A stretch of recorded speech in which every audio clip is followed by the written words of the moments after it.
नमस्ते मित्रों, हम बात करेंगे ब्रह्मा, विष्णु और शिव के बारे में।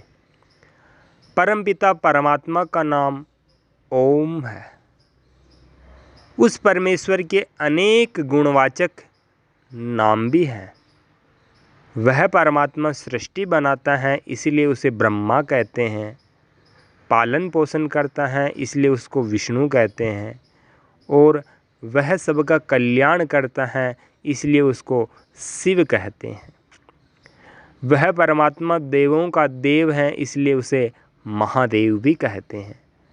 पर समय के साथ ही साथ लोगों में बहुत सारी भ्रांतियां पैदा हो गई और उन्होंने ब्रह्मा, विष्णु और शिव नाम के अलग अलग ईश्वर बना करके उनको पूजने लगे, मानने लगे, जानने लगे।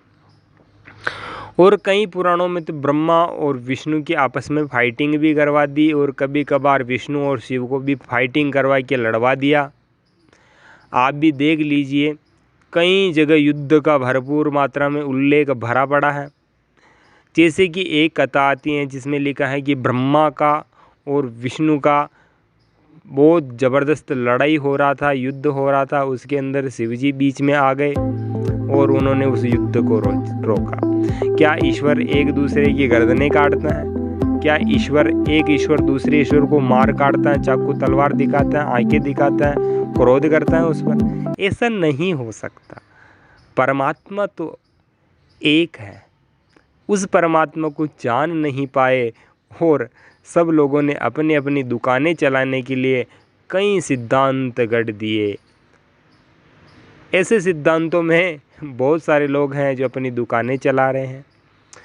आपके सामने प्रस्तुत हैं ब्रह्मा, विष्णु और शिव कौन थे। अब आपको मैं बताता हूँ। महाभारत तथा केदार कल्प पुराण से सिद्ध है कि हिमाचल के राजा ब्रह्मा, हिमाचल के जो राजा हैं, यानी कि उस राजगद्दी पर जो बैठेगा वह ब्रह्मा कहलाएगा।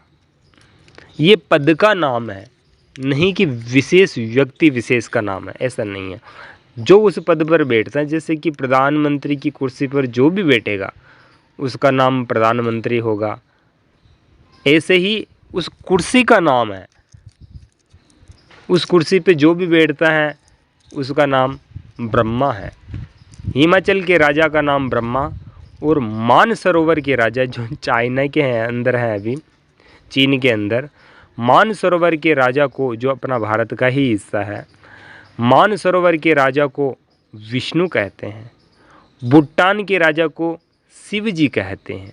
तो ये सारी की सारी उपाधियां हैं, यानी कि उस पद पे बैठते ही उनका नाम ब्रह्मा, विष्णु और शिव पड़ जाता है।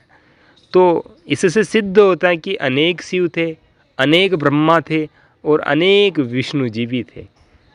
समय के साथ ही साथ ब्रह्मा, विष्णु, शिव चलते आए। उसी प्रकार महाभारत में भी आपको शिव का प्रमाण मिलता है और रामायण में भी प्रमाण मिलता है। तो कुछ लोग सोच लेते कि महाभारत में भी शिव जी थे और इसमें भी शिव जी थे, वो एक ही शिव जी है। नहीं, यह उनकी भ्रांति है, क्योंकि वो शिव जी अलग है जो रामायण वाले हैं और ये शिव जी अलग हैं जो महाभारत कालीन है। और तिब्बत के राजा को इंद्र कहते हैं। उसी प्रकार उन राजाओं की ये उपाधियां होती थी। वे इसी पृथ्वी के निवासी होते थे। आसमान में उनके रहने की कल्पना इतिहास विरुद्ध होने से आपकी मिथ्या है तथा इन तीनों पहाड़ी राजाओं को पैदा करने वाला होने से परमात्मा को त्रिमूर्ति शिव कहना भी तुम्हारी कम अकल और पाखंड है। ये त्रिमूर्ति शिव ब्रह्मा कुमारी वाले कहते हैं। ये परमात्मा के नाम नहीं है, अपितु ये राजाओं के नाम है। हालांकि परमात्मा के अनेक अनंत नाम हैं। जैसे कि समुद्र के अंदर पानी की थाह नहीं है, उसी प्रकार समुद्र भी निश्चित है, पर परमात्मा के नाम अनंत है। तो यह लोगों में बहुत बड़ी भ्रांति हो गई कि ब्रह्मा अलग है, विष्णु अलग है, शिव जी अलग। ये तो राजाओं के नाम है। और एक सबसे बड़ी बात है कि जो यज्ञ करता कराता और उसे भी ब्रह्मा कहते हैं। जो चारों वेदों का विद्वान होता है उसे भी ब्रह्मा कहते हैं। तो ये कहते हैं ना कि यज्ञ का ब्रह्मा है, ये यज्ञ करवाता है, तो ऐसे ही होता है। उस समय यज्ञ का विद्वान होता है, उसे भी ब्रह्मा कहते हैं। लोगों में बहुत सारी भ्रांतियाँ आ गई समय के साथ। जैसे बहुत सारे, जैसे कि भारत के निवासी को भारतीय कहते हैं, ऐसे ही उपाधियाँ होती हैं। ये लोगों ने जानकारी प्राप्त नहीं की, और कहीं की ईंट कहीं का रोड़ा, और भानुमति ने कुनबा जोड़ा, ऐसी ऐसी बातें बाद में समय के साथ ही आती गई, और लोगों ने अर्थ ही अनर्थ कर दिए। हम जो लोग कहते हैं ना कि तुम ब्रह्मा विष्णु शिव इनको नहीं मानते, हम ब्रह्मा विष्णु शिव सबको मानते हैं। ये महात्मा थे, धर्मात्मा थे, दिव्य पुरुष थे, देवता थे, भगवान भी थे। भगवान यानी कल्याण करने वाले थे।